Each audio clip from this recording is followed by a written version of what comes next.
ಇವತ್ತು ನಾವು ಹೋರಾಟದ ಬಗ್ಗೆ ಹೇಳೋದಕ್ಕೆ ಒಂಥರ ಮುಜುಗರ ಆಗ್ತಾಯಿದೆ.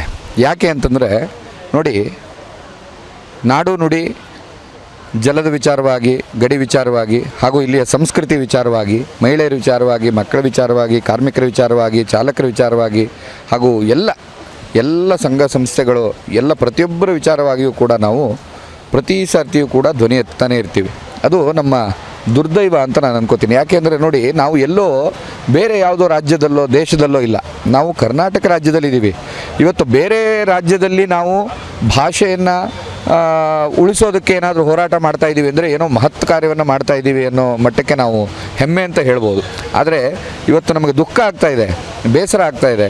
ಯಾಕೆ ನಮ್ಮ ಕರ್ನಾಟಕದ ಪರಿಸ್ಥಿತಿಯನ್ನು ಈ ಮಟ್ಟಕ್ಕೆ ತೆಗೆದುಕೊಂಡು ಹೋದರು ಅಂತಂದರೆ ಇದರಲ್ಲಿ ಮುಖ್ಯವಾದಂಥ ಪಾತ್ರ ನಮ್ಮ ಕನ್ನಡಿಗರದ್ದೇ ಇರುತ್ತೆ. ಯಾಕೆ ಅಂದರೆ ನಮ್ಮ ಒಂದು ಸ್ವಾಭಿಮಾನವನ್ನು ಬಿಟ್ಟುಕೊಟ್ಟು ನಾವು ಮಾರು ಹೋಗ್ತಾ ಇದ್ದೀವಿ. ಪಾಶ್ಚಾತ್ಯ ಸಂಸ್ಕೃತಿಗಿರಲಿ ಅಥವಾ ಪಾಶ್ಚಾತ್ಯ ಯಾವುದೇ ಭಾಷೆಗಿರಲಿ ಎಲ್ಲ ಇದಕ್ಕೆ ನಾವು ಮಾರು ಹೋಗ್ತಾ ಇದ್ದೀವಿ ಇವತ್ತಿನ ದಿನದಲ್ಲಿ.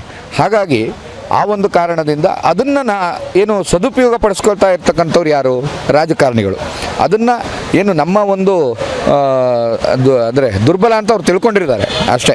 ಅದನ್ನು ಅವರು ಪ್ರಯೋಜನ ಪಡ್ಕೊಂಡು ಮತ ಚಲಾವಣೆ ಮಾಡೋದಕ್ಕೆ ಅಥವಾ ಮತವನ್ನು ಗಳಿಸ್ಕೊಳ್ಳೋದಕ್ಕೆ ಆ ಭಾಗ್ಯ ಈ ಭಾಗ್ಯ ಅಂತೆಲ್ಲ ಕೊಟ್ಟು ಇವತ್ತು ನಾಡನ್ನು ಹಾಳು ಮಾಡ್ತಕ್ಕಂಥ ಒಂದು ಕೆಲಸವನ್ನು ಮಾಡ್ತಾ ಇದ್ದಾರೆ. ಇವತ್ತು ನಾವು ಹೋರಾಟ ಮಾಡ್ತಿರ್ತಕ್ಕಂಥದ್ದು ನಮ್ಮ ಏನು ಮಂಡ್ಯದಲ್ಲಿ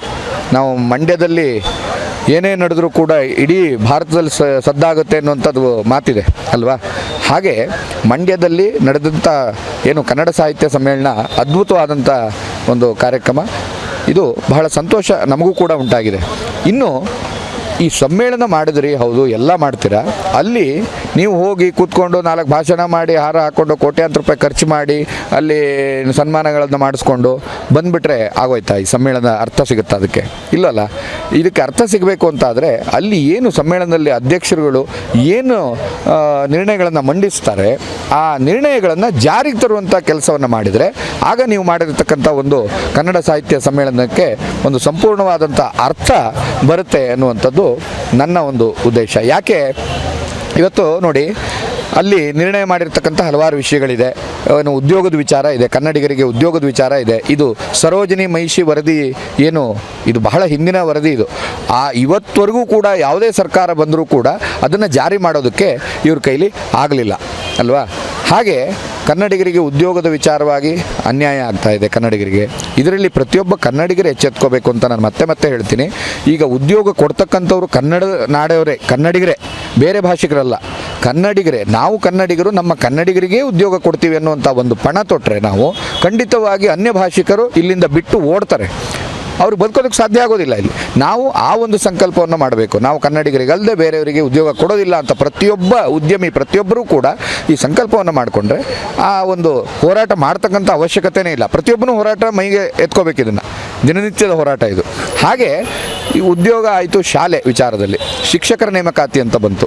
ಇವತ್ತು ಎಲ್ಲ ರಾಜಕಾರಣಿಗಳದೇ ಶಾಲೆ ಇದೆ ಅಲ್ವಾ? ಇಲ್ಲಿ ಇನ್ನು ಸರ್ಕಾರಿ ಶಾಲೆಯನ್ನು ಹೇಗೆ ಅಭಿವೃದ್ಧಿ ಮಾಡ್ತಾರೆ ಇವರು? ಕೋಟ್ಯಾಂತರ ರೂಪಾಯಿ ಆದಾಯ ಬರ್ತಾ ಇದೆ, ಐಷಾರಾಮಿ ಜೀವನಕ್ಕೆ ಎಲ್ಲ ವ್ಯವಸ್ಥೆ ಇದೆ. ಜನನಾಯಕರು ಅಂತ ಹೇಳ್ಕೊಂಡು ಎಲ್ಲ ಸ್ವಾಹ ಮಾಡ್ತಾ ಇದ್ದಾರೆ ಅಲ್ವಾ?